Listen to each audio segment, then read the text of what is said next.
love them homeland will never give it up to another nation. It's not the we the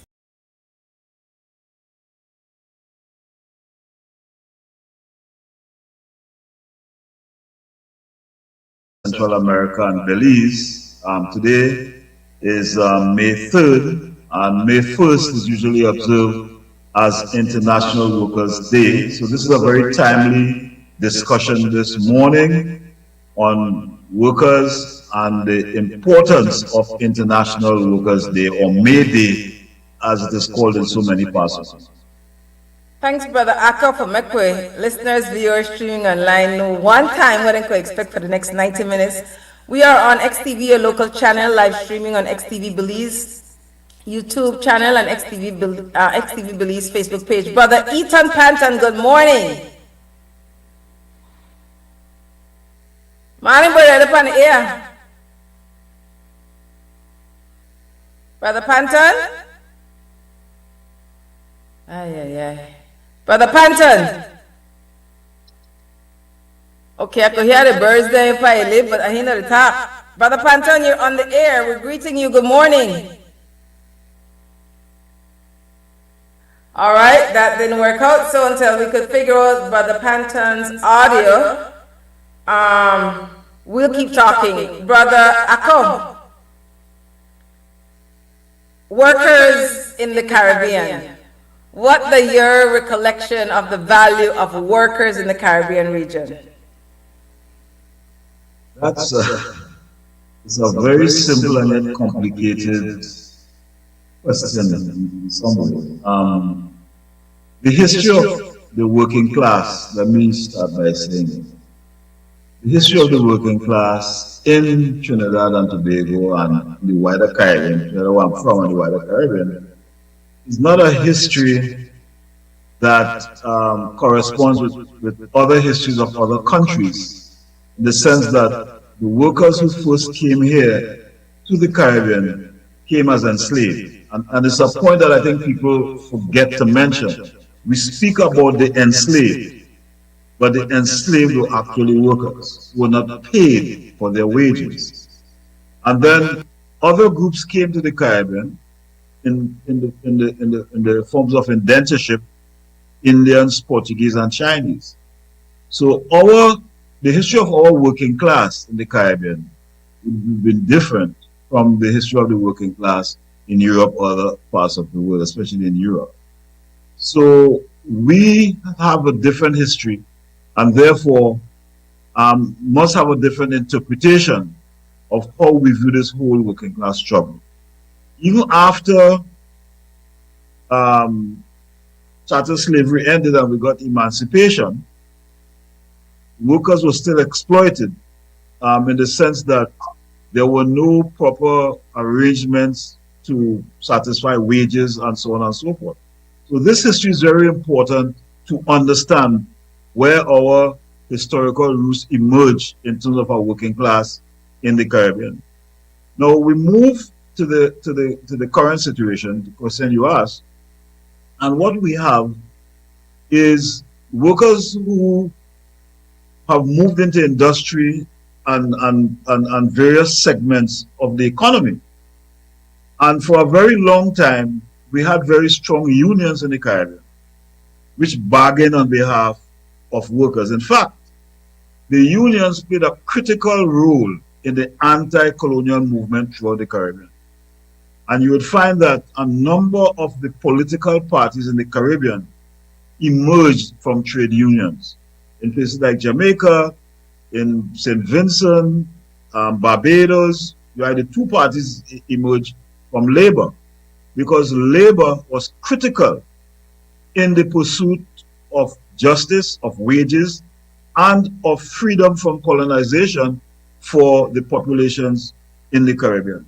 And so this is another important part of the working class history of the Caribbean. In Trinidad, for example, even though our first set of anti-colonial events were led by labor leaders, eventually it is political parties outside of labor who led us into independence.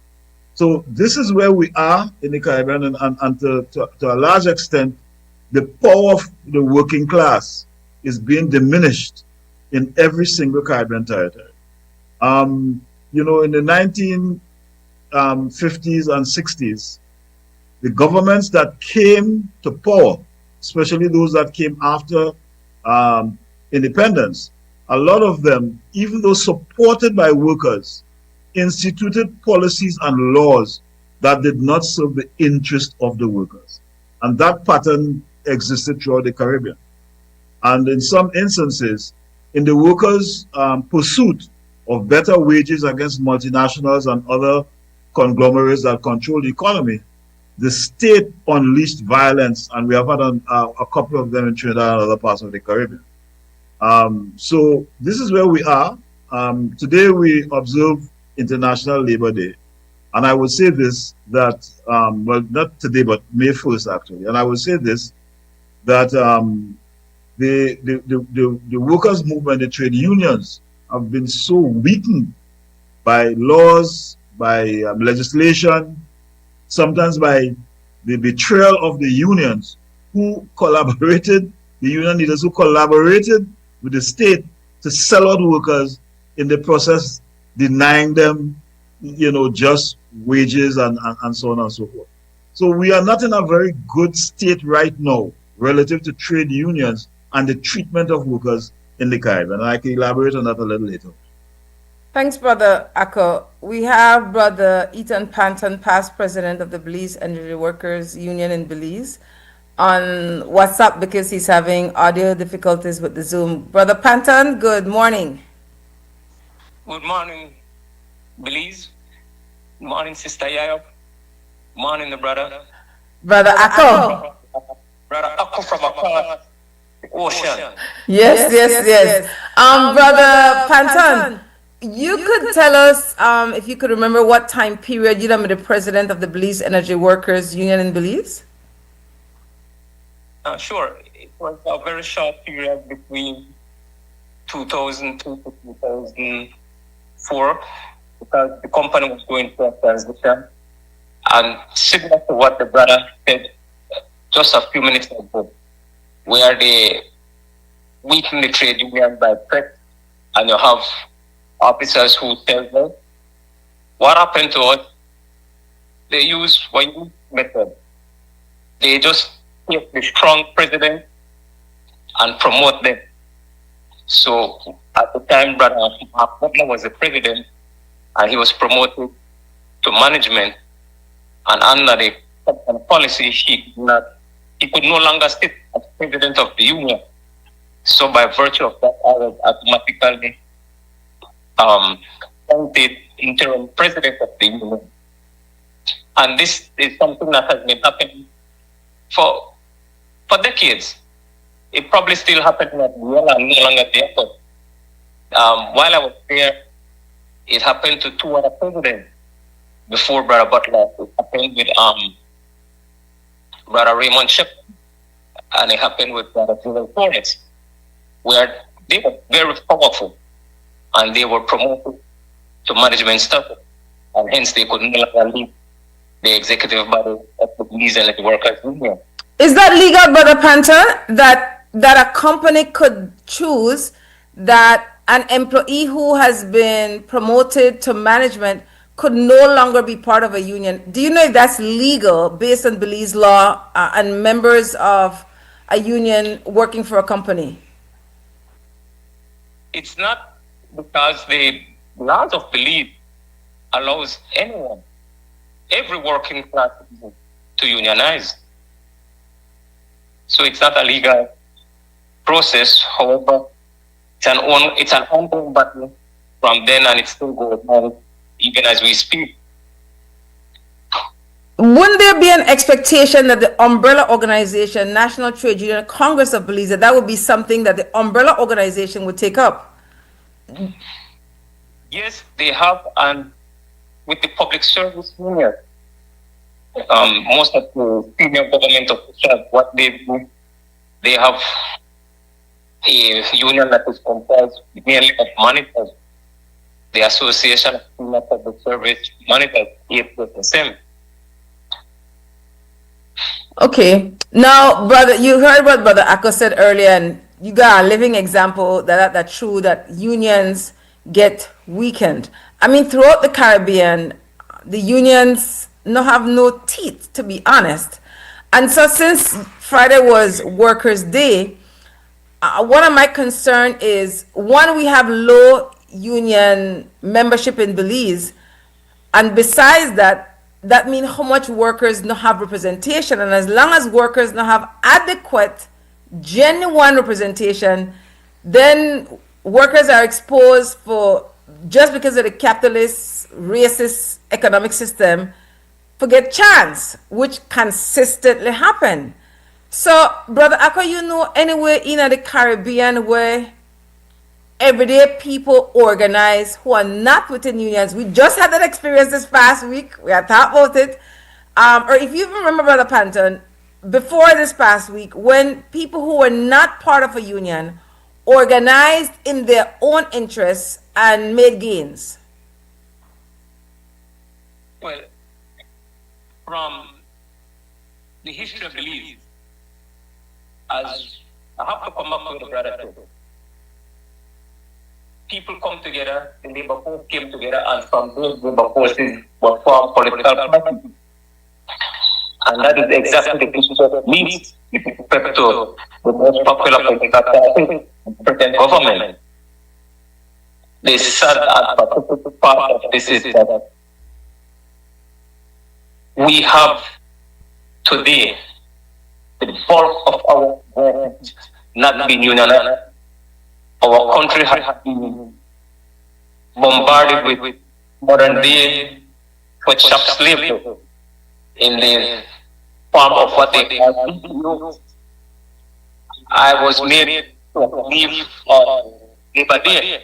Somebody delivered a presentation which stated that there are 16,000 people in this country.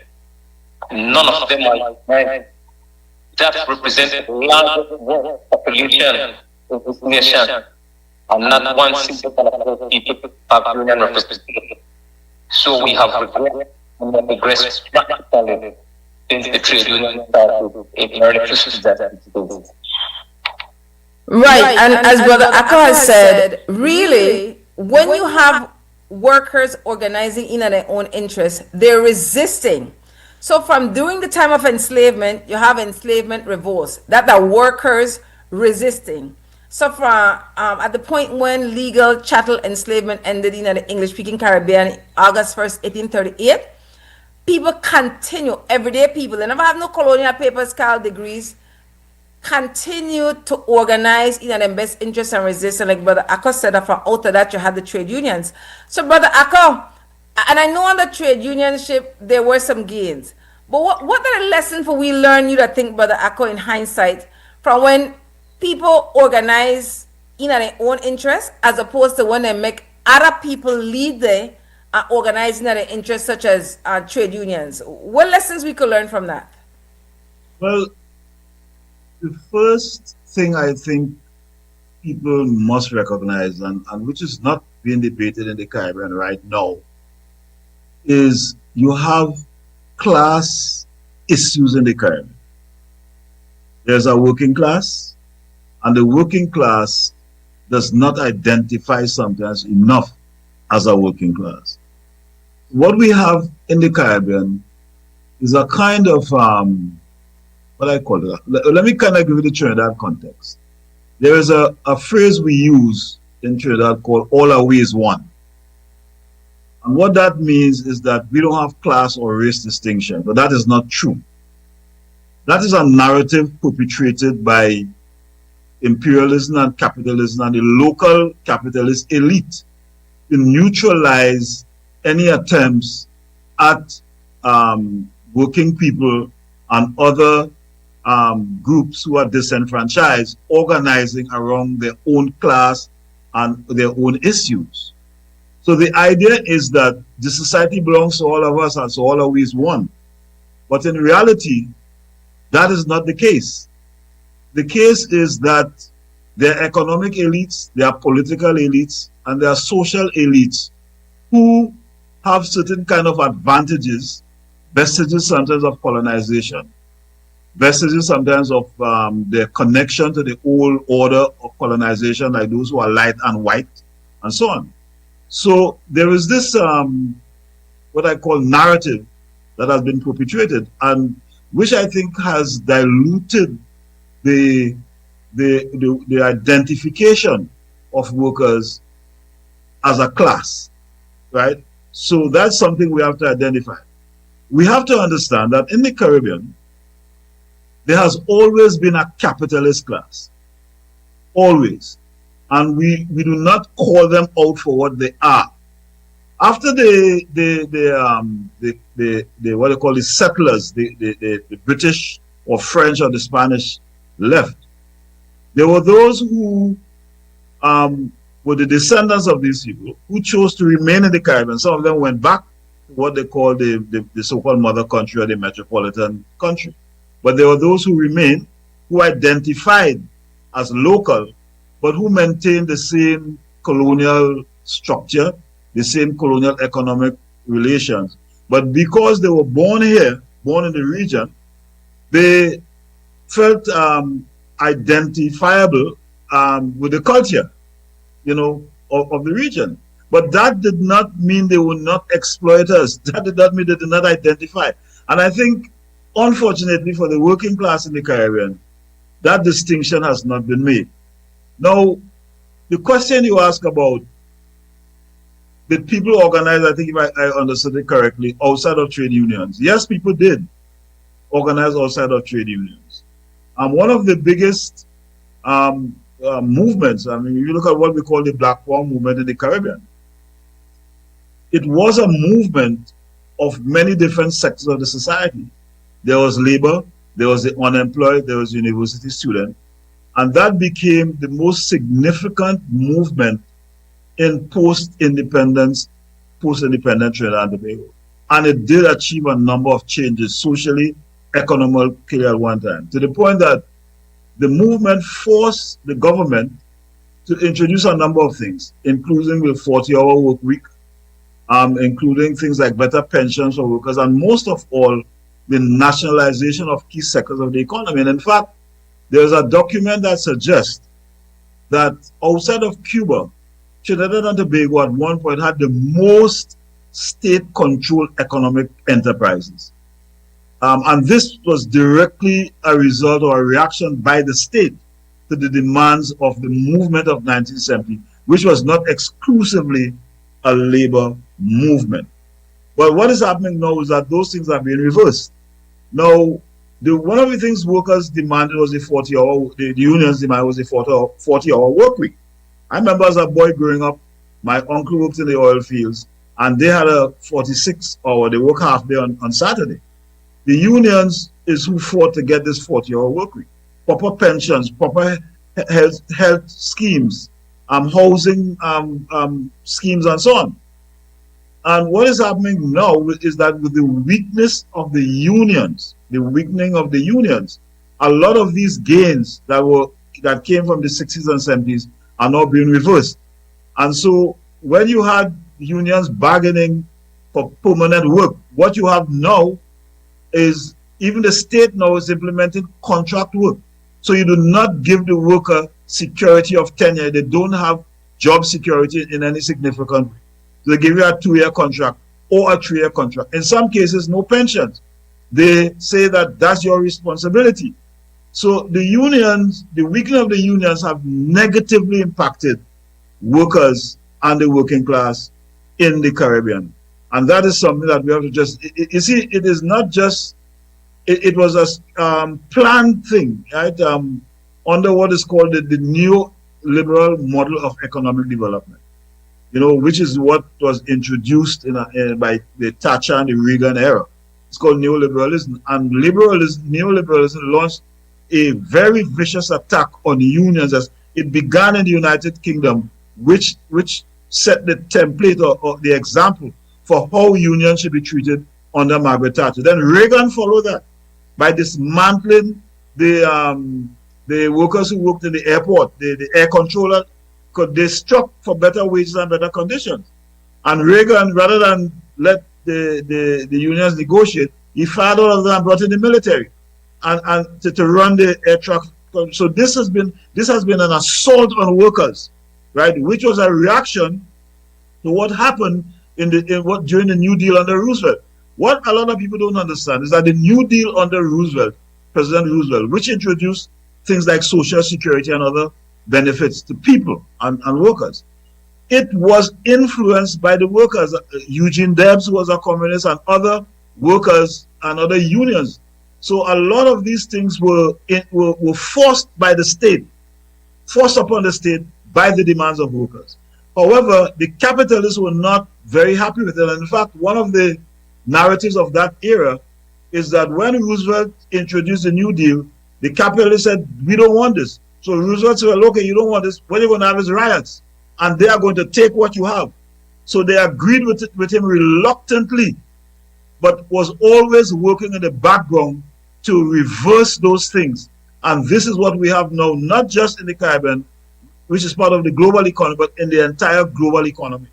You know, and this is where we are, where workers' rights are every day being diminished, where, for example, in Atlanta, where I live, there was a study done which showed that the average worker, in order to achieve a living wage, had to work 80 hours a week. In other words, even though they didn't change the law, they limit the wages to the point that you cannot live on the wages you are making. And so workers have 2 and 3 jobs in order to survive. And this is what is happening in the Caribbean right now. Thanks, Brother Akko. I appreciate all that historical knowledge. Brother Panton, what would be your comment to that? Because we don't know for our stories, so-called history, why we keep finding ourselves in this cycle of not knowing how to organize, how to hold leaders accountable when they fail. What do you think that the relevance of knowing, like in Belize? So you had enslavement, you had revolts, you had worker strikes in I think it was in the late 1800s, in 1919, and then you have in the 1930s, you had it's called the the Labor and Unemployment Association, led by Antonio Soberanes. So because we don't know for we story, political parties take up the narrative and tell for their story as if that's the only story of how we came to be. They don't tell you how everyday workers became knowledgeable and organized and won gains. They pick up the story pretty much that trade unionism, when some people tell you the trade union co-opted working organization. So what are your 2 cents for the value of history and workers' rights, Brother Panton?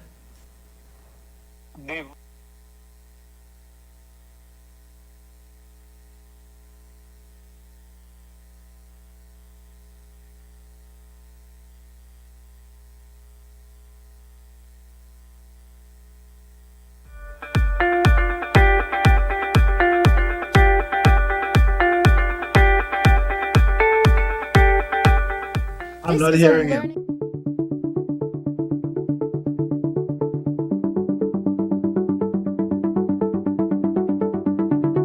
It's a global shortage of nursing. We have active recruitment of our nursing staff to other developed countries. We are not able to compete with those countries. However, we did formulate this package that would act as an incentive. I would also like to highlight the other part of the retention package or the retention strategy of the ministry. We have increased the number of scholarships for entry nurses. We have also now provide 100% scholarships to nurses who want to specialize at the master's degree level, and these nurses do not have to pay anything towards the training course. In partnership with the Nurses Association and the Ministry of Natural Resources, there is also a land distribution program for nurses. So all of these things would be a comprehensive package that we are now offering as a strategy to help retain our nurses here in Belize. The retention package is a good idea. It's a start. I would hope for some improvements, but so far it's been going well. It's a start for which I'm very grateful. I've had many opportunities and many offers to go abroad, but I choose to stay here because I like serving my people. Staying here in Belize is something that I want to do. Like, I can't see myself retiring outside of Belize. I think the best person to care for our people are our very own. One of the most rewarding moments for a nurse is after they have done everything that they could do to make that patient better, and the patient gets well and is able to go back to their family. Some of them are scared to even come to the clinic. Some of them are scared to go to the hospital. And if I can just relieve some of that stress from them, then I know I did good. If all of us decide to leave, then who is here to attend to our people? And that is always my mindset.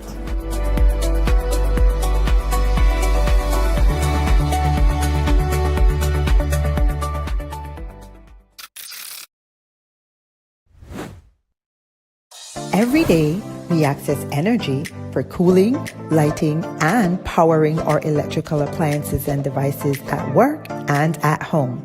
During cooler months, we rely less on cooling appliances such as fans and air conditioners. However, during warmer months, as the temperature and humidity rises, we use more energy to cool our spaces, and our appliances and electrical devices work harder than they do during the rest of the year.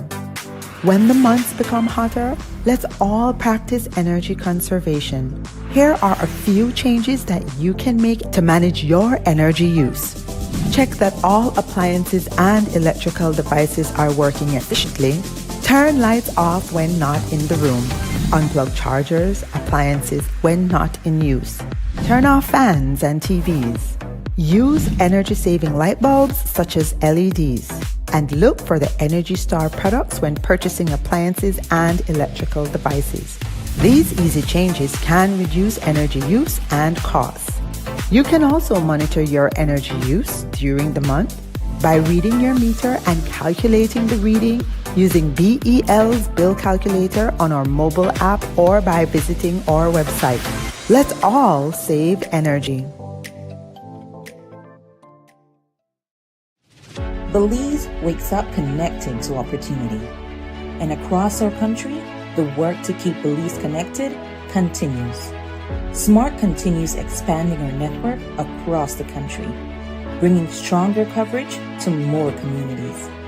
With recent service enhancements in areas at Blue Creek and Progresso, Belize City, Orange Rock, and more on the way. We're bringing education closer to home, empowering entrepreneurs to grow their businesses, supporting industries that drive our economy, and keeping families connected wherever life takes them.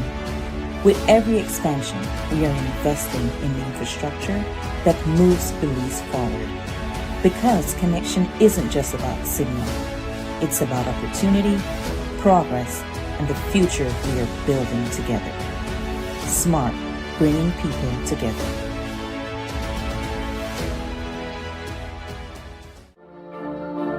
The success of my business means a lot to my family, especially my brother, because I'm continuing his legacy, making butterfly art collages.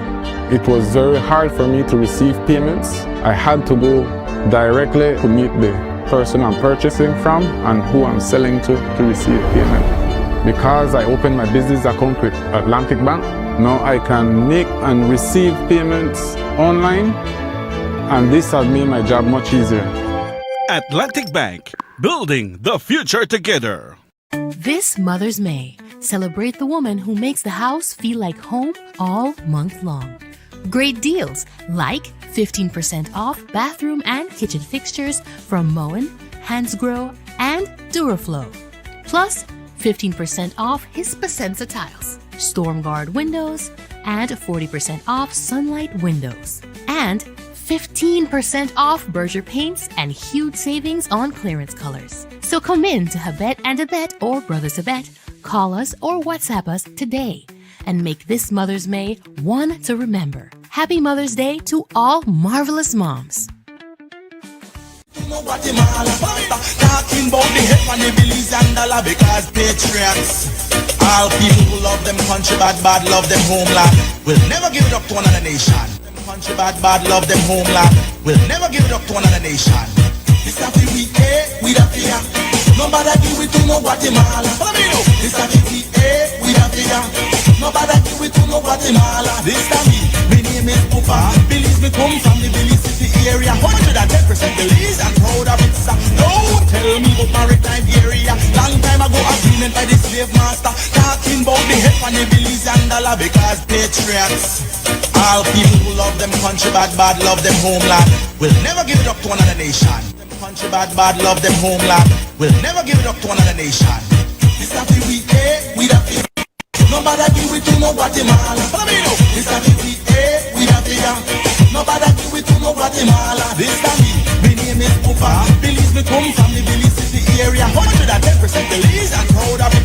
No, tell me about maritime area. Long time ago agreement by the slave master. Talking about the head on the Belize and dollar. Belize wakes up connected to opportunity. And across our country, the work to keep Belize. Nobody give it to no Guatemala. This time me name is Pupa. Belize me come from the Belize city area. 110% Belize and proud of it. No, tell me about maritime area. Long time ago agreement by the slave master. Talking about the head on the Belize and dollar because patriots, all people.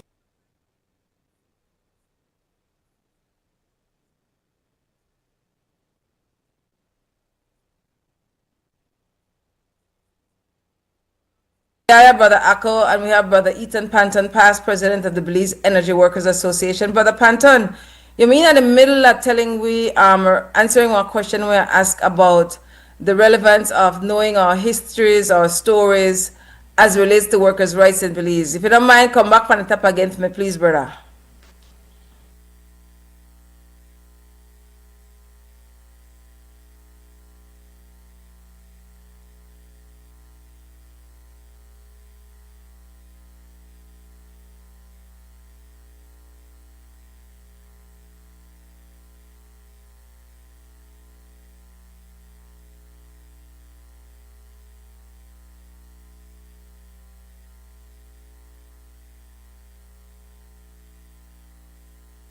Not giving up.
I think yesterday they may have 5.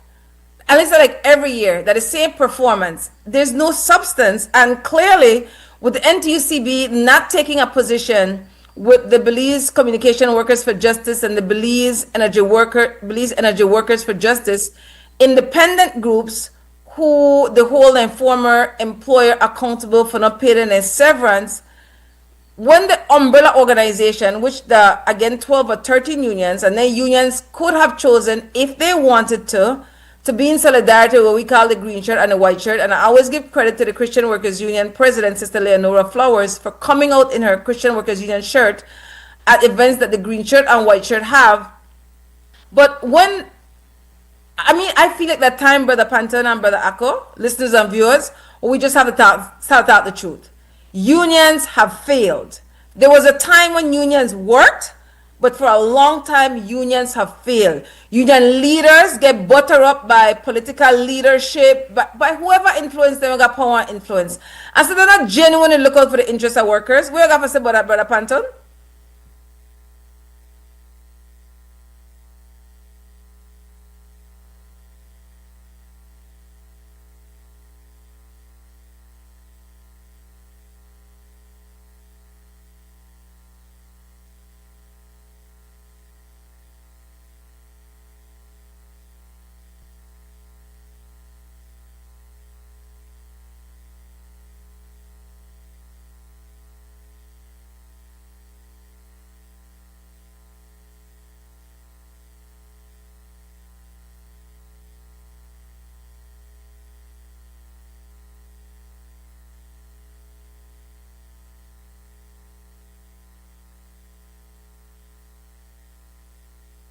National Trade Union Congress of Belize, NTUCB.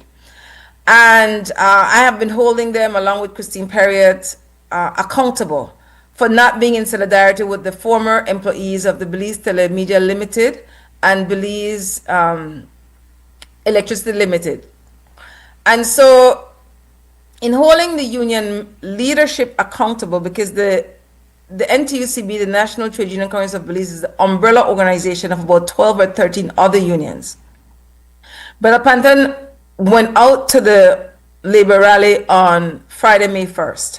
And some of the green shirts were out there, including Sister Deryck Steen, who is one of the original founders of the Belize Energy Workers Union in the late 70s. I think she said she was 23, and now she's in her late 60s. She gave a very moving message. She was moved to tears thinking about her age, her health issues, other elders who are struggling and in pain. And Brother Panton just said they lost two of their brothers to a traffic accident yesterday. And so they were making the point of the failure of leadership. Brother Panton said that Sister Deryck held the leadership of NTUCB accountable, who said that they choose their battles, and while they're choosing their battles, people are dying. Now, NTUCB chose to send out a press release about prescriptions being now needed for contraceptive. They never have no problem with them bureaucracy organizing in a short order and sending out that press release. So at this point, NTUCB don't need to send nothing else, because they've already said it by their action. They're not in solidarity with people who are not unionized. Respect is due. That's the whole history I remember, you know, and the whole I want to tell the story about, you know, every time I want to fail Belizean workers when they unionize. I want to take back that chat from me. And I said, we're at the point where we have to tell the truth, Brother Akko and Brother Panton. The unwillingness to people say in the public, these leaders have failed us. Brother Akko, what are your memory of that? Of people on, they are saying in a private, you know, but they know I say in a public that these leaders, whoever they are, they could be our parents, they could be adults, they could be church leaders or faith leaders, they could be union leaders, they could be political leaders. People are unwilling, not for scandalize nobody, not for being mean, but just for talk truth to power. These people have failed us and they continue to fail us, and we the people have to hold ourselves responsible for accept it. Brother Akko? So, Sister YaYa, what we are experiencing in the Caribbean is a wholesale failure of our institutions, not just the unions.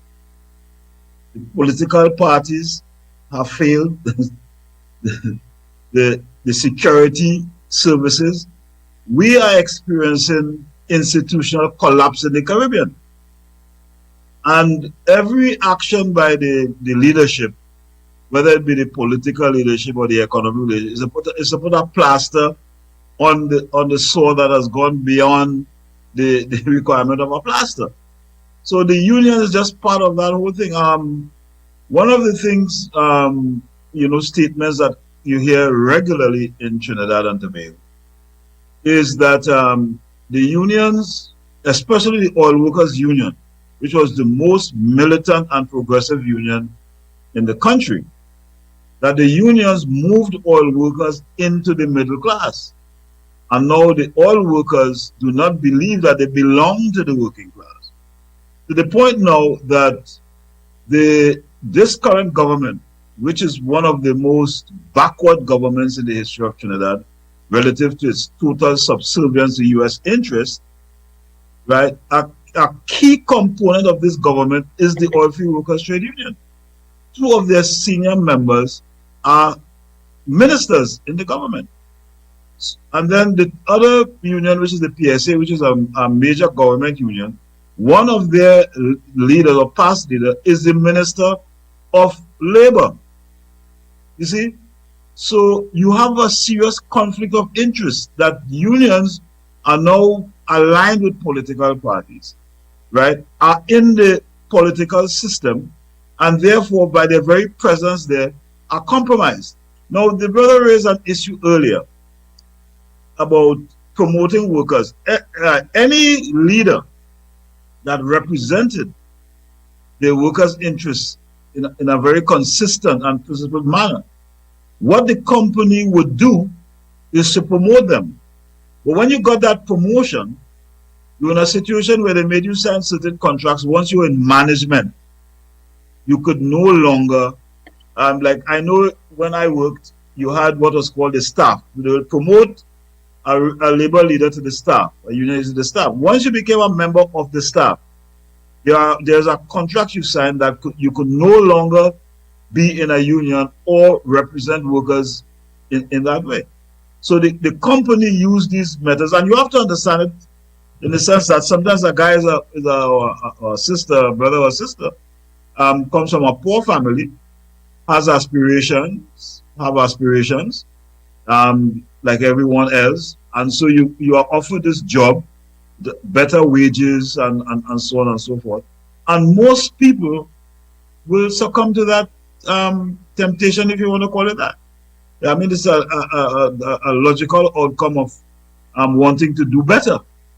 And so what we have as a result is that by these people behaving or accepting these positions, they compromise the institution of the trade union. And so what we have, in addition to the collapse of the political parties, you now have the unions also in a state where the unions in a state of collapse. So in Trinidad, for example, we have two labor unions, one which runs one set of union, and another runs another set of union, and both of them, one is called NATUC, National Trade Union Center, and the other one, off the top of my head, I don't remember the other one right now, but they are two distinct bodies, and they split or a split. And one group was aligned to the state in a very overt way, and one was supposed to be, leftist and so on. But when you look at their behavior, they're more or less the same.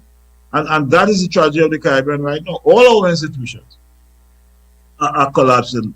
All our leadership is in compromised positions.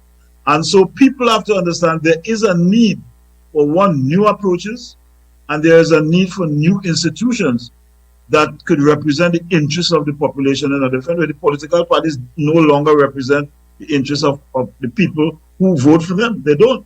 They represent the interests of economic elites, international elites, and the local comprador class. So that's our reality in the Caribbean. Respect. Let me see if Brother Panton. Brother Panton, say something. Brother Akko, tell me if you can hear Brother Panton. Yes, what the brother said is 100% correct. I'm hearing him. Okay.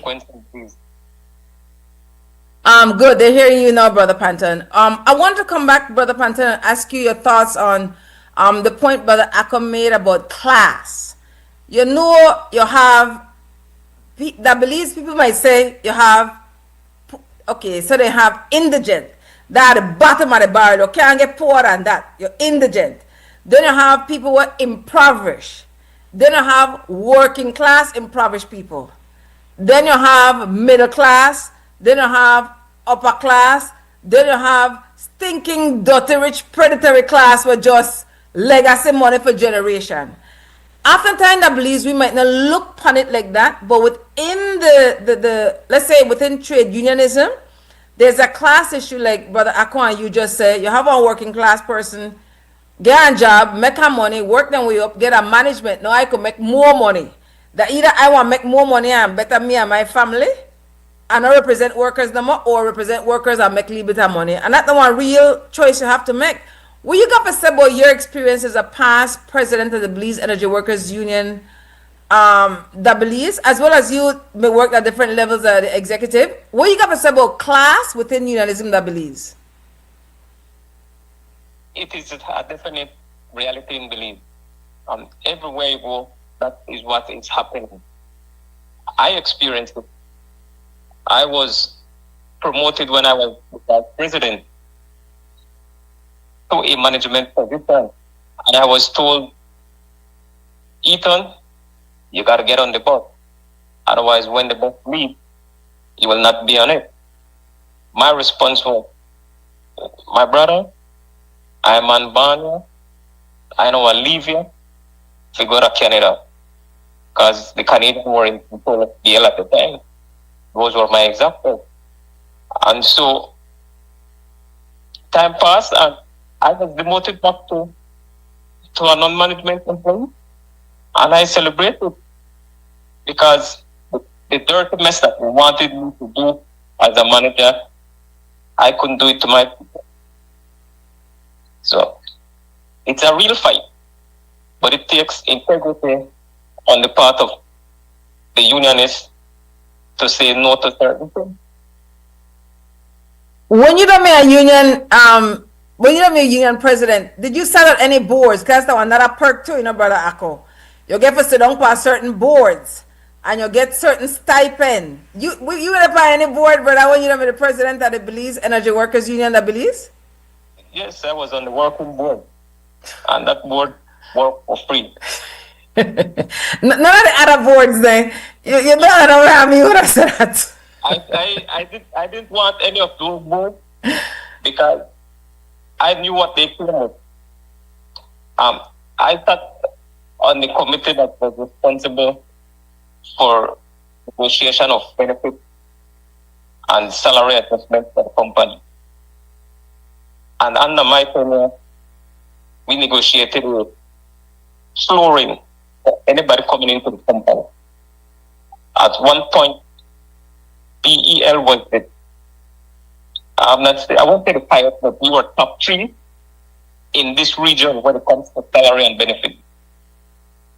I don't know what state we are at presently, but under my tenure, we were not less than 3 in Central American program when it comes to wages and benefits. Anybody coming into the company to work were guaranteed not less than $14,400 a year.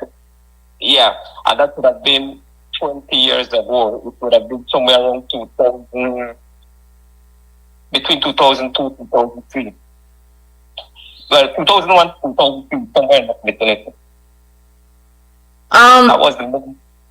Go ahead. So for today, having these different salary scale in government entity where they put people under $12,000, I mean, it's ridiculous. 20 years ago, flooring was 44, and this was for an apprenticeship program where you were not necessarily a permanent employee, but you were going through a program, and when you pass all 4 levels, you get promoted. However, even though you came in at that level, you do a program every year. You got 2 weeks for the program, and upon passing that program, you are guaranteed your raising wage between 6 to 10% salary increase. So even though you are at that level, within 4 years time when you completed the program, you would have already been making $28,000 a year. Respect. I appreciate them details because usually hear this level of conversation. It matters. Brother Akko, another thing would bother me. Why would, not that you don't know the answer, but I want to hear 2 cents. Any state agree to paying workers the minimum, they pay them the least? Like, why would you do that to somebody when most of them not get paid the least? What is minimum wage business? If you share a Brother Akko, we have another 7 minutes. But minimum wage versus living wages. Well, let me put it here this way. Before I answer that question, let me make this statement answer the issue of being on boards. That was a trick to co-opt workers. When the unions made a demand for participation in the process, what they did was say, okay, we'll have a representative of the union on the board. But what in fact happened is that it co-opted workers and corrupted some of the union representatives. But now they hobnobbing with the big boys, the capitalists, and they forgot sometimes what their role was, right? The other thing in Trinidad, for example, we established an industrial court. And in that industrial court, you have judges who are workers, who are shop stewards and so on, and they made them judges without any legal. All they have is an understanding of industrial law based on unions. So it appears in many instances that the workers have representatives in the industrial court, but a lot of the judges there have become hacks. In fact, the head of the industrial court they refused to renew her contract because she did not go along with an edict that the government wanted. So you have situations where these institutions are sham institutions set up to give you the image. I call them performative democracy, right? It's a performance. So to give you the impression that, yeah, you have workers' power, but in reality you don't. Because the only way you can have workers' power is for the state itself to be controlled by the workers. And that's not going to happen. The state, as it is organized now, is controlled, organized, and run by big business and the economic elites. Now, to answer that, what was the question you answered just now? Minimum wage, living wage. Minimum wage. Now, what is happening? You see, capitalism is what someone describes as an adaptive tendency.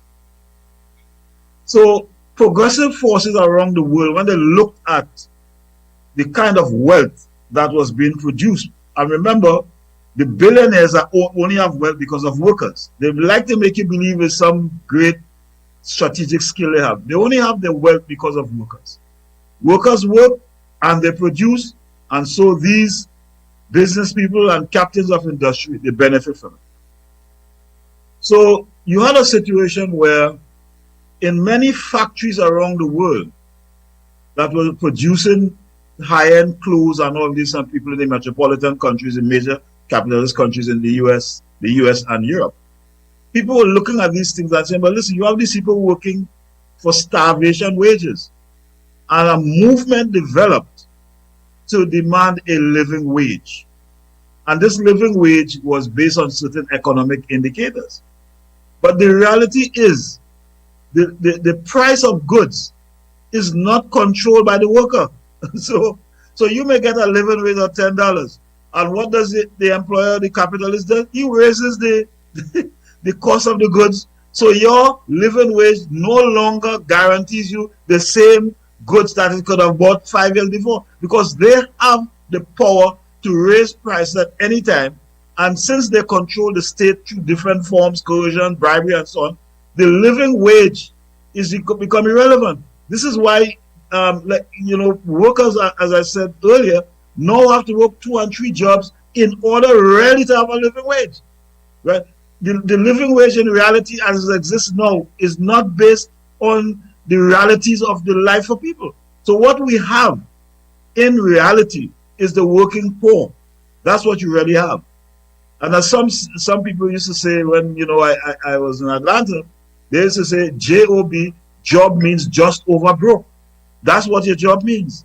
Because you're always fighting to make ends meet. Now, 30, 40 years ago, a worker had enough money to save a little bit, send a child to college, get a good car, and had health insurance and so on.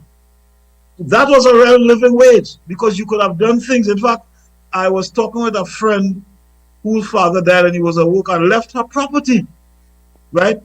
He bought property even though he was just an electrician. That was a real living wage because the capitalist system did not operate then as it does now. Now we have things like stockholders, shareholders, stockholders, and so on. So when the enterprise makes money, let's say it makes $100, and in the past it was just the worker and the major owners. They're calculated maybe 30% of the profits went to workers, so that there were benefits workers could get.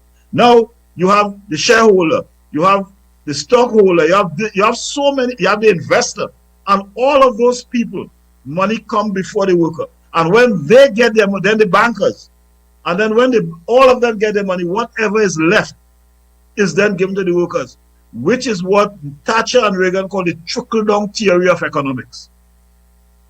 So a little bit is supposed to trickle down to the worker, and that trickle is not a trickle anymore. It's not even a drop at this point in time, because workers can no longer in any meaningful way live on the wages that they are getting because of how the economic system is organized, and because the state is weak, it cannot act on behalf of the citizens, and the state works and operates on behalf of the capitalists and those who control the economy.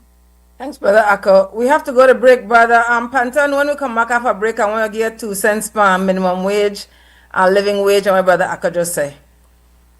We're going to break. In May, make Benny's your one-stop shop for appliances. We have Sankey refrigerators, stoves, microwaves, washers and dryers, freezers, smart TVs, and so much more for up to 19% off. Get amazing deals for mom and appliances all May long, and don't forget your B-Bucks whenever you make a purchase to be a part of our Homecation raffle to win $10,000 in December. Benny's, quality and savings. Belize wakes up connected to opportunity. And across our country, the work to keep Belize connected continues. Smart continues expanding our network across the country, bringing stronger coverage to more communities. With recent service enhancements in areas at Blue Creek and Progresso, Belize City, Orange Walk, and more on the way. We're bringing education closer to home, empowering entrepreneurs to grow their businesses, supporting industries that drive our economy, and keeping families connected wherever life takes them. With every expansion, we are investing in the infrastructure that moves Belize forward. Because connection isn't just about signal, it's about opportunity, progress, and the future we are building together. Smart, bringing people together.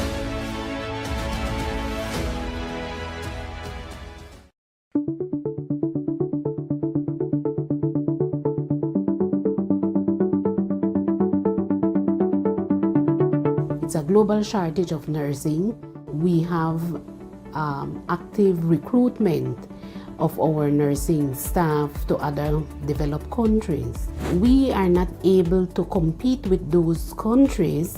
However, we did formulate this package that would act as an incentive.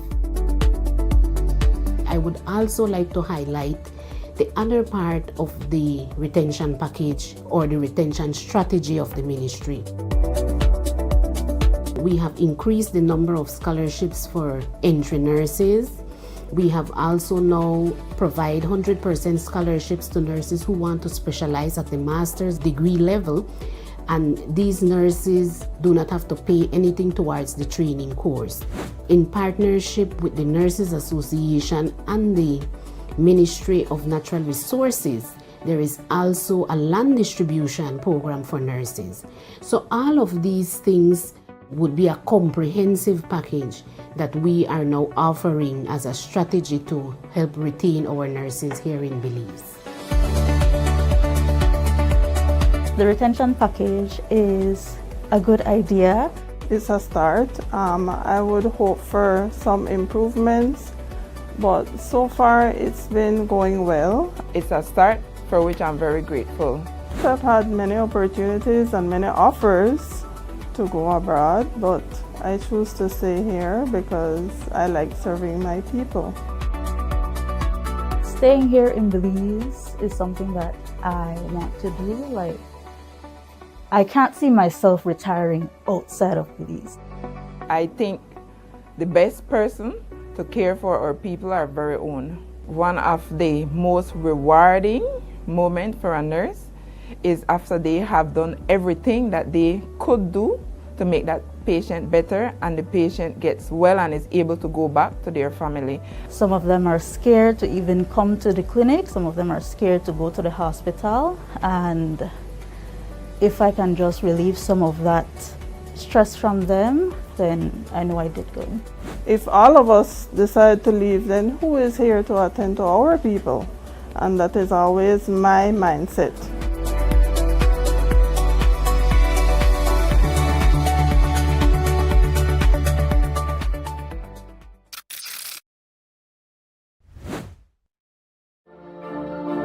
The success of my business means a lot to my family, especially my brother, because I'm continuing his legacy, making butterfly art collages. It was very hard for me to receive payments. I had to go directly to meet the person I'm purchasing from and who I'm selling to receive payment. Because I opened my business account with Atlantic Bank, now I can make and receive payments online, and this has made my job much easier. Atlantic Bank, building the future together. Some hands do more than carry. They prepare, they fix, they comfort. They keep a home moving in ways few people notice. And even when the day is done, they are still thinking of home. For the months of May and June, we celebrate the hands that hold the home together, offering you 25% off on tiles, lights, fans, ACs, gardening supplies, and more, both in-store and online. Thank you, moms and dads, from Builders Hardware.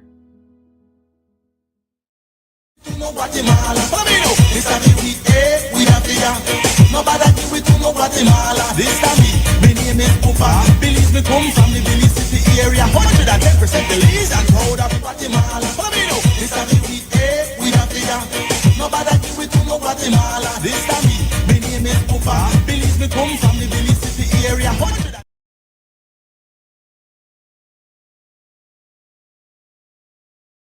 Co-host and Brother Eton Panton, past president of the Belize Energy Workers Union in Belize, as our guest. Before we go on a break, I'm asked Brother Brother Akko about his thoughts on minimum wage, living wage, and I'd ask Brother Panton his 2 cents on that after listening to Brother Akko. Go ahead, Brother Panton.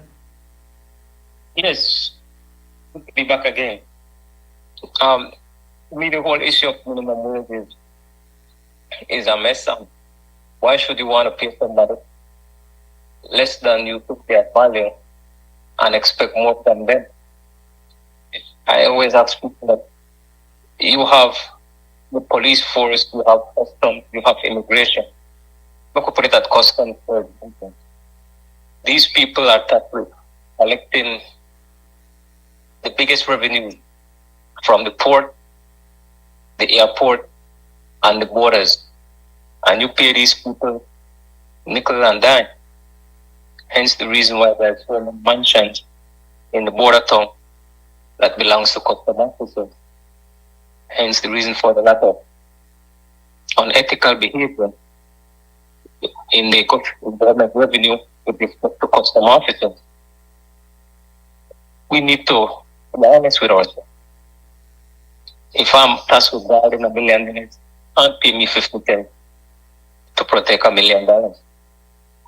And so the whole process of minimum wage, somebody needs to throw that away and start with something called fair wages or good wage. Because if I did a good job for you, then because you could not do it, the cost of what I did is priceless. Thanks, Brother. Brother Akko, now, we have to hold ourselves accountable as workers. If workers were more knowledgeable, if workers organize in their best interest, there wouldn't be no capitalist system because we could bring it down because we hold it up. So workers have to have some level of accountability. But the truth is, I feel that because the lack of knowledge and lack of confidence, because most of the education system teach us to be workers. They don't teach you to be independent thinkers, for have your own business. Then they teach you to go work for somebody. So after all them decades of living, Brother Akko, what do you see as some solutions for workers hold for we self accountable to make one difference in how we're treated and how we're paid? Well, the simple answer, in my view, is that we have to acquire power. Frederick Douglass made this interesting quote. He said, power conceals nothing without a demand. Wanting power without sacrifice is like wanting the sea without the awful sounds of its waves. So we are not trained and taught and educated to understand power. You see, we take our power and give it to politicians every 5 years and believe that that is how it's supposed to be. But we don't understand that power is the engagement in the process of determining how we live. And so we have to develop a consciousness that allows us to acquire power without this Christian interpretation that power corrupts and absolute power corrupts absolutely. So while the masses believe that, the capitalists and elites don't believe that. The more power they have within the economy, the more they want.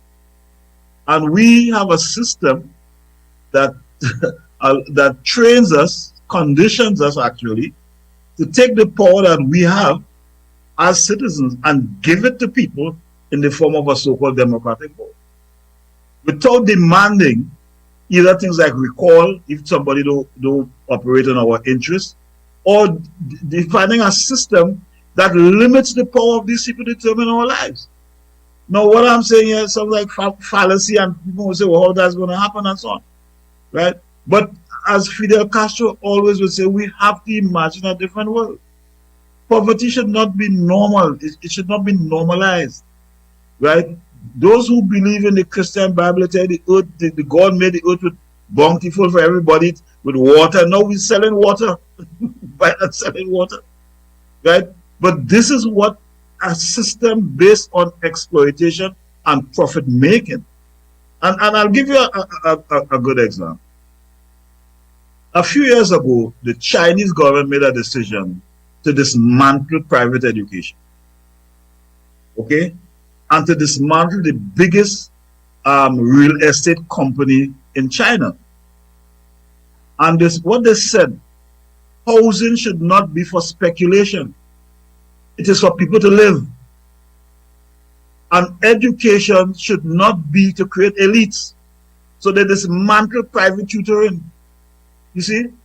Because the Chinese government is not controlled by the capital. Now, they have capitalists in China, but the government is not controlled by the capitalists. In the West, in the US, in the Caribbean, our governments are controlled by the capitalists. And they will there force these politicians to make decisions that are in their interest. This is why I said in an interview some months ago, our leaders are selected before they are elected. They are selected in the church, in the Lions, the Rotary Club, all these social organizations, the secret societies, okay? These people are selected because they represent, they're already schooled and trained to represent certain interests and other kinds of groups. And then when they get into power, because they have been selected through these groups, and we don't know this, we elect them and give them our power. So the simple answer is, we have to develop a sense of power. And for us to do that, change must come. And we must be prepared to make sacrifices, both large and small, in order to change it. And for that to happen also, a different process of education must take place. Big Not respect. Just school and education, social education, civics, you know what I mean? Big respect. We had that experience this past week, Brother Akko. You had the transportation industry or sector in Belize has never been, it was not grown by the state. It was grown by individual families across this country for years. And then last year, the government came up with this bright idea for having one PPP, public-private partnership. So the bus terminals were upon prime real estate that what the government will contribute to this PPP partnership. And then they asked the individual private owners for come on board. Now you have runs to the north, the west, the south, and in Belize City. The 95% of the southern runs is run by the National Bus Company. 80% of the western runs is run by the National Bus Company. But in the north, I think that 80% of the runs are owned by the independent, the Belize Bus Association. So they own 80% of the north and 20% of the west. Now, either the north, because of our history, there are a number of Spanish speakers and a number of the cane farmers they up there. And anytime they clash with the government, they know if we come out with their machine, somebody has died in the like they're not like the rest of the country. They ain't not too much talking. They're known for come out. So now there was a conflict, and the Belize bus owners, the Belize Bus Association, came on WB last week, and they were represented by 3 melanated Breddah. To my knowledge, none of them Breddah got no colonial papers, name degrees, but they're very knowledgeable. They're in the industry for years. And then they make it plain. They don't want the rates go up because they don't want everyday people take the lake. Bottom line, they meet with the state, and they sent out a press release last Saturday saying, listen, their rates were gone up, whenever the rates that we agreed to, then do that after we meet and we don't agree to it. So on Saturday, them for meet with the state again. I want hours so before they meet with the state, they tell the state, we had a meeting to know. We did lock down the bus roads thing. Come Monday, come on January on a meeting. The government hurried and had a press conference Saturday. This is at the state now. And I understand that the Minister of Transport is known to have press conference. That's not a norm of this administration. This administration usually come to the people and talk to the people and meaningful consultation. Anyways, long and short of the story, come on the morning, tires start to burn up north, buses block off traffic, no bus not move for the north, no bus not moving in the city. The state did send some of the National Bus Company buses, but at the end of the day, and that's the way we talk about power, because the state never owned the transportation sector initially, those who did hold on to for them power, they never give it up. So now the government not used to have somebody we have say leverage like them for say, come to the table or else. And that may a perfect example of only organize people and save the people and what people power look like. End of the day, they agree to call off the strike because the government conceded to listen. We are giving it the subsidy we want to ask for, well, they bargained down the subsidy we want to ask for fuel, and rates went up 50 cents as of Monday, the 4th of May, 50 cents for short stop and $1 for long stop. But you see what happened when you have people power? That the what power look like. And I don't know, I don't remember in my lifetime seeing that. But brother, the 1147 already, brother Panton, make a hear 2 cents per a real people power versus all the talking the unions they known for the nowadays. That is what power is all about. That is people walking the walk and not just talking. These people didn't take their power. The fight will come to them, then decide to battle. And this is what we need to do as Belizeans to put the nation forward. The last time a group of people really came together who were not necessarily unionized, but have to be after Brother X came back from university and all you bad foundation came into existence. And the same Roman masters tried to disrupt that. However, even if they threw a ring and succeeded, thank the good Father that this brother continued to produce a lot of literature every day from then up to present. And so our people remain ignorant because they don't, and because, like how the conversation started initially, because we don't know from where we came. People know the sacrifice that took place to have us on this media. So they take it, like nothing. They think they are totally entitled. We have a group of entitled citizens who does not work for what it is and who don't know who have labor to put them in that position, feel entitled. Respect, and I'm glad you bring it up, and brother, I could bring it up before, is the strength and the power of the Black Power movement in the late 60s, moving forward into the 70s. And again, another way good for talk to people who know different than you. Brother Akko say, in the Caribbean, when it comes to the Black Power movement, Belize would be the only country where have something substantial from out of that Black Power movement, which would be our independent media house, the Mandela newspaper, Creme Radio, XTV, for make we could have their level of dialogue here, because you know who control the media, control the mind right now. So before we have to lock off today, I want to give Brother Panton the opportunity to share last words, then I go into Brother Akko. Brother Panton? Well, I just want to show out respect, first of all, to yourself, XTV, the whole criminal and Mandela organization, to afford people these opportunities. Hopefully, because people don't like you, they would at least listen and be informed. Because with information, you're lost. And I want to give respect to some brothers that I met along the way.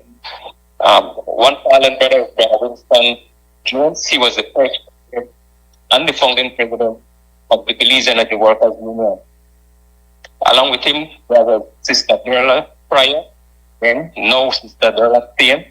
He was the first general secretary and served as a member of the executive until 2018, from 1981, October 1981, to when she left in 2018.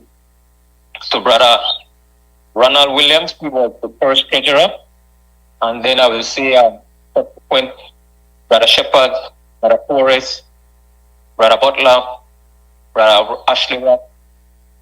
These are all past presidents. And hey, the great brother, to their people to me, Sean Nicholas, and I think Brother Butler, but yes, Marvin Mora. These people are people who work closely with myself in the union movement. Big respect. Love, and thanks to all. Big respect, Brother Panton. And that important that remember, we used to not put other people's shoulders. And for call their name and recognize the work of them people. And there's only one sister named Carl, Brother Panton, but that's how he said. Brother Akko. Yeah. It was not by design. I mean, she was just so outstanding. Yes. You know, it's kind of difficult to give second place. So I give she first, second, and third for the podium. And respect to all the other two people still. Because there were a lot. I mean, there was a sister, I forget her, Sister Sharon Kelvin, she had too migrated to the USA. She was very powerful, very dynamic, a force to reckon with. She was after the girl as a sister for some time. Big respect, Brother Panton. Brother Akko, final thoughts? So, Sister, the statement you made about the private bus owners and the demands, right? Now, what happens, a lot of the governments in the Caribbean talk about the people sector. Because there are sectors of the economy that the regular grassroots people, what is called indigenous industries. Now, to a large extent, a lot of these multinationals or foreign businesses, they're not interested in those things until it is developed by the population. And the transport sector is one. Once it develops, they come to see how they could profit from it. Because of their control of the state, they get the government sometimes to pass legislation to make them into things like Uber and those kinds of, and Lyft and all of those things. Whereas with the people sector, the indigenous industry, when the state should see this as a thing to support, the state does not support it. The state does everything to undermine it and then say the system has failed. And as soon as the regular people get out of it and the private people take it over, the state then start to lend all this support to make these things successful, and these industries no longer are in the hands of the people. That is why, as much as we discuss all of these things, the ultimate solution is that the people have to develop institutions, economic, social, political institutions that can really give them the opportunity to exercise power. Right now, we are not doing this through political parties. Political parties have failed us, right, over and over again. And we must consider new methods of political organization and new methods of economic organization if we are to advance as nations and as individuals in the Caribbean. This colonial structure and the neo-colonial structure that we inherited has failed.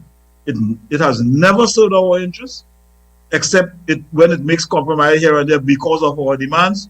And now it is clear for everyone to see that it is failing. We now have to look at new approaches, new methods, and new institutions in order to advance our civilization in the Caribbean. Big respect, Brother Akko, Brother Panton. We had quite a bit of struggles today. I had to take a lot of deep breath. I get vexed. I don't usually get vexed, but I sure get vexed today. But give thanks. We struggled through the show today, and the conversation was timely, with May 1st being Labor Day. And we need to have more of these conversations where we hold ourselves and others, especially those in leadership, accountable, and normalize it, especially for the next generation. I want to thank our security guard, I believe it may be Shane Flowers, at XTV in the MCO studio. We have Harlan Wagner and let me get the sister's name, Jamarla Thompson. At Creme Radio, we have, I believe, Larry Guerrero, Larry G. This show should repeat at 5:30 today on XTV. Remember, you could always go to XTV Belize YouTube channel and Facebook page to listen to this program at your convenience, and share the link. We want to give big thanks to Brother Eton Panton, past president of the Belize Energy Workers Union, and our co-host, Brother Aka Mutota, for being with us today. And I want the Deryck, excuse me, forgot the Facebook page for the Belize Energy Workers for Justice and Belize Communication Workers for Justice. Go to them pages so as Belizeans you can learn more about severance, which is a legal obligation of your employer if you work for 5 consecutive years or 10 consecutive years. The law said that you should be paid. And when the employer not do it, and you're not part of a union, or a union are willing to represent you, the Labor Department have that duty. Look, I drink some water. The Labor Department have that duty. And we talk about the Labor Department because the Labor Day rally, the Labor Minister made it out there yesterday, Karim Musa, and the Labor Commissioner is Mrs. Reselia Dominguez Pat. We need to know what them people look like, so anywhere we buck them, we hold them accountable, not agreeing up with them people. They said at all if you got an issue for right to the Labor Department. Christine Perrott, for example, has written to the Labor Department. So as it relates to severance and employers not paying employees, the 2 employers right now are Belize Telemedia Limited, BTL, and Belize Electricity Limited, BEL. And there are 3 approaches to holding them accountable. There's what we call the white shirt, the Belize Communication Workers for Justice. You have the green shirt, the Belize Energy Workers for Justice. And you have as an independent, Christine Perrott, retired, a former employee of BTL. 3 different approaches. So I encourage workers. You hear what Brother Panton said, Brother Panton, I never knew that we have about 16,000 what we call center workers unrepresented. That is unacceptable. So anyways, I know that 2 minutes to 12, but are good. Anything else I don't want to say, Brother Panther or Brother Akko? All right. Got clear then. Remember, only organize people and save the people. Oh, next Sunday, no Sunday review. My Earth Strong is May 7th. I'll be 60 years old. I had to take some time off. So I know the Mother's Day. So in advance, big respect to people who gave birth to children, who raised children. Big respect to mothers. No Sunday review next Sunday. We return on Sunday, May 17th. Till then, only organize people and save the people. One love. Thank you, sister. Respect. Represent Belize and proud of it, so no tell me about maritime area. Long time ago, agreement by the slave master, talking about the head on the Belize and dollar because patriots. All people who love them country bad, bad love them homeland. We'll never give it up to another nation. Them country bad, bad love them homeland. We'll never give it up to another nation. This a we we da fear.